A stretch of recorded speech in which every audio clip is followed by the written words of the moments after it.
அண்மை செய்தியை பார்த்து வருகிறோம்.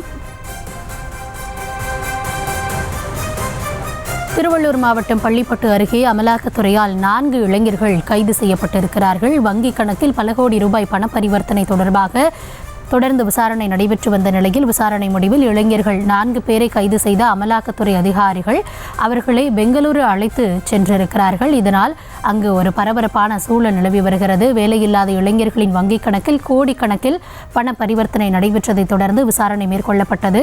விசாரணை முடிவில் அவர்கள் பெங்களூரு அழைத்து செல்லப்பட்டிருப்பதாக தகவல் கிடைக்கப்பட்டிருக்கிறது. விரிவான விவரங்களோடு இணைகிறார் எம்முடைய செய்தியாளர் செந்தில். வணக்கம் செந்தில், மொத்தம் எவ்வளவு நேரம் இந்த விசாரணையானது தொடர்ந்து மேற்கொள்ளப்பட்டது? தற்பொழுது எங்கு இருக்கிறார்கள்? பெங்களூரு அழைத்து செல்லப்பட்டு விட்டார்களா? விரிவான விவரங்கள் என்ன? வணக்கம். திருவள்ளூர் மாவட்டம் அருகே குமாராஜைப்பேட்டை மற்றும் மோட்டூர் பகுதியைச் சேர்ந்தவர்கள் தமிழரசன், அரவிந்தன், பிரகாஷ், அஜித் ஆகிய 4 பேரின் வங்கி கணக்கில் பார்த்தீங்கன்னா சுமார் 3 கோடி ஆன்லைன் பணமாற்றம் நடைபெற்றுள்ளதாக அமலாக்கத்துறையிற்கு தகவல் கிடைத்தது.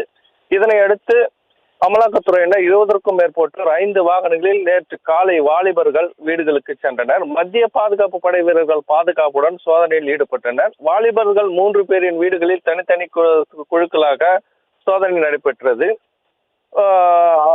பார்த்தீங்கன்னா குடும்ப பின்னணி, தொழில் தொடர்பான பண பரிமாற்றம் குறித்து அடுக்கடுக்கான கேள்விகள் மூலம் வாலிபரிடம் துருவி விசாரணை செய்து விவரங்கள் சேகரித்தனர்.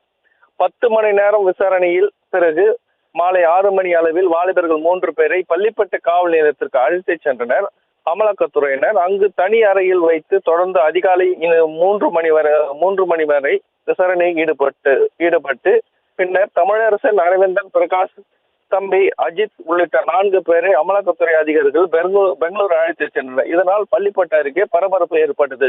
ஐஸ்வர்யா.